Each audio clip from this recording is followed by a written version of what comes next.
Kur doni? Atëherë, për ju që ishte duke përcjellur seancën momentale, pra seancën konstitutive, mund të them që kjo që sa po bëri kryesuesi i seancës konstitutive është rasti i paprecedent dhe nuk kërkon me asnjë procedurë të rregulluar së Kuvendit të Republikës së Kosovës. Pra në këtë fazë, kryesuesi i Kuvendit nuk ka të drejtë të ftojë aktorët për asnjë konsultim politik të kësaj natyre, meqense se ne po flasim për një çështje kritikisht procedurale.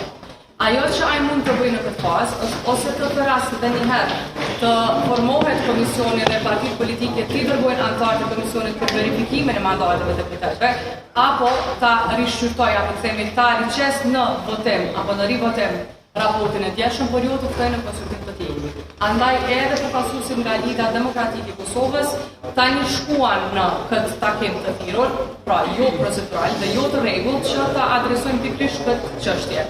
Përfaqësuesit e LDK-s do të jenë në takim që të konfirmojmë edhe një herë që kryesuesi i seancës konstitutive nuk e ka mandatin të ftojë partitë politike për ndonjë konsultim në këtë fazë. Tani po besoj që do të kuptoni edhe nga ata kur do të dalin se çfarë ka ndodhur në takim, por qëndrimi i LDK-s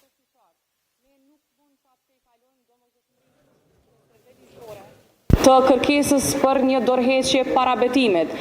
Konsistenca lidhur me këtë qëndrim ka qenë edhe nga anëtarët e LDK-s, të cilët në kohën kur kanë qenë pjesë e një qeverie në detyrë, nuk i kanë dhënë fare betimet derisa nuk i kanë dorëzuar mandatet e tyre. Rrjedhimisht qëndrimi ynë sot nuk ndryshon, por duam të potencojmë prapë që